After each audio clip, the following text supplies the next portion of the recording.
because then he hops onto it, and then did somebody pull the camera away, or like, but you just realize how long that thing was? Yeah, and it made that noise, that red, and it got faster, faster, faster, boom, and there's a kink at the end. Yeah, there's a kink at the end.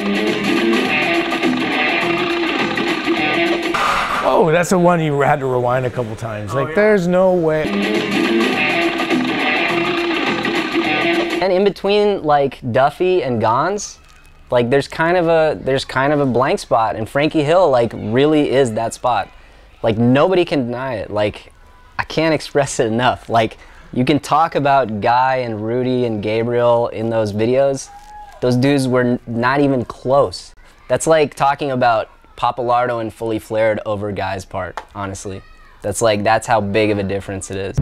Cardiel and Frankie have similar styles, in my opinion, where it's kind of, they'll make tricks that most people would slam on, and they just kind of loosey-goosey are able to roll away from things, put their hand down if they need to.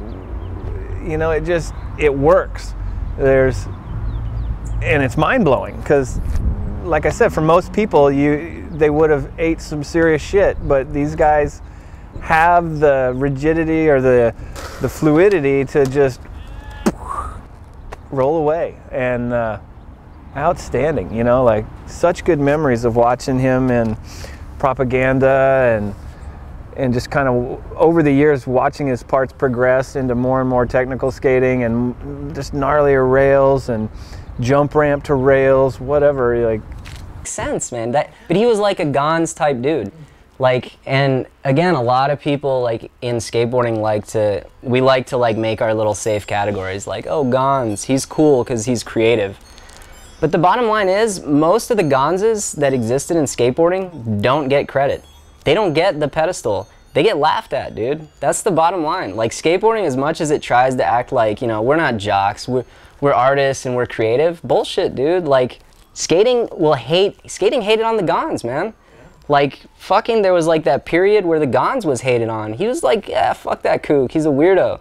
And like, Frankie, I feel like, dude, Frankie kind of got some of the same treatment, man. Like, it's like, if you had you know, in fine art, you had like your Picassos and your, you know, like, dude, skating has shit on a lot of their Picassos, dude.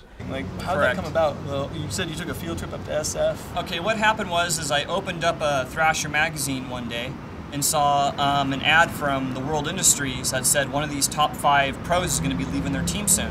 I remember that ad. And one of my names was on the list. And I didn't think much about it at the time, you know. I just thought it was just another little gimmicky ad that they were throwing out.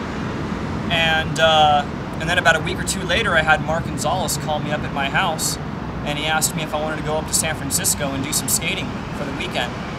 And didn't really think much about that either, except for that's a dream come true, and it's going to be an obvious yes. So him and Jason Lee picked me up in an old van at my house in Goleta, and we drove up to San Francisco and skated around San Francisco and had a great time up there with those guys, and went to a lot of great spots up in SF, Fort Miley Banks and the old Gons Ollie, El Barcadero, went to all those spots. That's right. And Fort Miley. That's right. It was great. And then we went out to dinner to a Chinese restaurant, and then Mark Gonzalez just looked at me and he's just all, well, hey, do you want to ride for blind? And you know, I told him no, because I always, you know, I stick with my sponsors through thick and thin, and that's just the way it is for me. You know what I mean? I don't get off the horse until it's just bare bones and needs to be buried. You know what I'm saying? I don't get off it when it's still breathing. So that's just the way it was, and yeah, it was a great trip. You know, it was a priceless trip for me, and I'll always remember that. It was great. How long after that was it when the knee injury happened with Powell? With, you know, when you were shooting at you know, the college in Santa Barbara, and the whole knee blowout happened. Correct. It must have been probably inside of a year.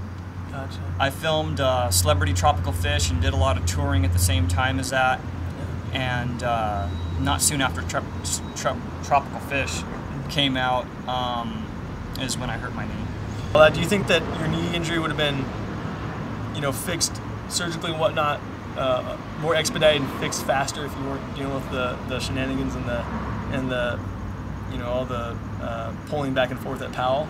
I mean, if you're it's a hard question to answer. You know, I gotta say that it probably would have been dealt with quicker, because, you know, taking 6 years and my mother calling up an old workers' comp lawyer 6 years later when I'm on basically in a wheelchair, you know, I think getting it fixed a little faster than that would have been nice, and I think it probably would have been. Absolutely, no, I understand. I mean, God, those are the worst injuries I've ever. I mean, that's like my every skater's worst fear is messing with their meniscus or their ACL and their knee, you know. And it's like you went through like everyone's nightmare. Like, I mean, can you imagine how insane that must have been? And here you were true to a sponsor. You wouldn't leave them for anything. You know, Correct. one of the most important street skaters you know ever comes and gives you this offer, and you turn him down, and then Powell just kind of takes you out to pasture instead of backing you up. I mean, that must have been just a horrible thing to go through. Yeah, it was really tough. It was tough. It was confusing, and you know, dealing with, you know, no more pay coming in, and the skaters, all my friends skating down the street, you know, and me watching. Oh, that's the worst. Dealing with a lot of stuff all at that same time. It was like, you know, I started having like daydreams of getting a job at the liquor store. You know what I mean? I'm like, wow, that's what I'm looking at. I'm looking at a liquor store situation here.